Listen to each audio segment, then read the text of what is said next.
حضرت مسلم رضی اللہ عنہ کو جب ہنگامہ کی اطلاع ہوئی تو انہوں نے اپنے ذرائع ابلاغ سے کوفہ میں اعلان کر دیا، جس کے نتیجہ میں 40,000 لوگ ان کے پاس جمع ہو گئے۔ ان کو باقاعدہ انہوں نے ایک فوجی دستہ کی شکل دے دی جس کا مقدمہ الجیش میمنہ اور مسرا وغیرہ سبھی کچھ تھا۔ خود حضرت مسلم بن عقیل اس کے قلب میں ہو گئے۔ اس طرح 40,000 کا یہ لشکر جرار قصر امارت کی طرف روانہ ہو گیا۔ عبید اللہ کو اس کی اطلاع ہوئی تو اس نے اہلیان کوفہ کو اپنے قصر میں بلایا۔ جب یہ لشکر قصر امارت تک پہنچ گیا تو سرداران کوفہ نے اپنے اپنے قبیلے کو دیواروں کے اوپر سے گفتگو کر کے سمجھانا شروع کیا۔ اب تو حضرت مسلم کی فوج کے آدمی کھسکنے شروع ہوئے اور ہوتے ہوتے شام تک صرف 500 رہ گئے، حتیٰ کہ رات کے اندھیرے تک وہ بھی چل دیے۔ جب حضرت مسلم رضی اللہ عنہ نے دیکھا کہ وہ تنہا رہ گئے ہیں تو وہ بھی وہاں سے چل پڑے۔ راستہ میں ایک مکان کے دروازہ پر پہنچے تو ایک خاتون اندر سے آپ کی طرف نکلی۔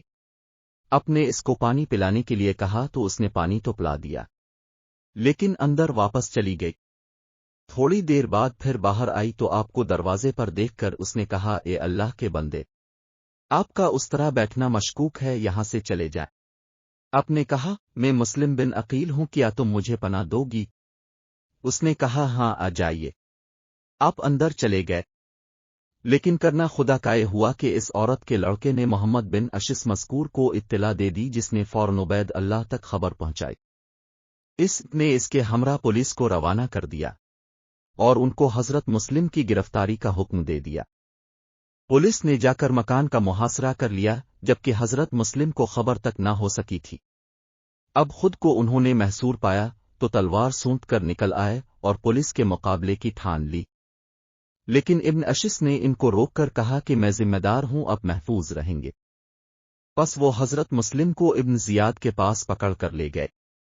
چنانچہ ابن زیاد کے حکم سے انہیں قصر امارت کی چھت پر لے جا کر قتل کر دیا اور ان کی لاش بازار میں لوگوں کے سامنے پھینک دی گئی۔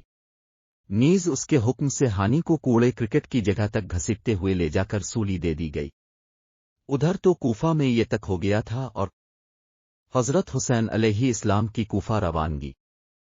ادھر حضرت مسلم چونکہ خط لکھ چکے تھے کہ 12,000 اہل کوفہ نے بیعت کر لی ہے، حضرت حسین رضی اللہ عنہ جلد از جلد تشریف لے آئیں، اس لیے حضرت حسین رضی اللہ عنہ مکہ شریف سے کوفہ کی طرف روانہ ہو گئے۔ تاکہ اب قادسیہ سے 3 میل کے فاصلے پر تھے کہ حر بن یزید تمیمی حضرت حسین رضی اللہ عنہ کے قافلہ کو ملا۔ اس نے کہا، کہاں تشریف لے جا رہے ہو؟ آپ نے فرمایا، کوفہ۔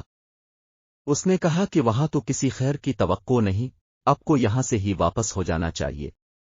پھر کوفیوں کی بے وفائی اور حضرت مسلم رضی اللہ عنہ کے قتل کی پوری روداد آپ کو سنائی۔ سارا قصہ سن کر حضرت حسین علیہ السلام نے تو واپسی کا ارادہ کر لیا، لیکن حضرت مسلم کے بھائیوں نے یہ کہہ کر واپس جانے سے انکار کر دیا کہ ہم خون مسلم کا بدلہ لیں گے، خود مارے جائیں گے۔ اس پر حضرت حسین علیہ السلام نے فرمایا، تمہارے بغیر میں جی کر کیا کروں گا۔ اب وہ سب کوفہ کی طرف روانہ ہوئے۔ جب آپ کو ابن زیاد کی فوج کا ہراول دستہ نظر آیا تو اپنے کربلا کا رخ کر لیا اور وہاں جا کر ایسی جگہ پڑاؤ ڈالا جہاں ایک ہی طرف سے جنگ کی جا سکتی تھی۔ چنانچہ خیمے نصب کر لیے۔ اس وقت آپ کے ساتھ 45 سوار اور 100 کے قریب پیدل تھے۔ دریں اسنا عبید اللہ نے عمرو بن سعد کو، جو کوفہ کا گورنر تھا، بلایا اور اس سے کہا کہ اس شخص کے معاملے میں میری مدد کرے۔ اس نے کہا، مجھے تو معاف ہی رکھے۔ ابن زیاد نہ مانا۔ اس پر عمرو بن سعد نے کہا، پھر ایک شب سوچنے کی مہلت تو دے دیجیے۔ اس نے کہا، ٹھیک ہے، سوچ لو۔ ابن سعد نے رات بھر سوچنے کے بعد آمادگی کی اطلاع دے دی۔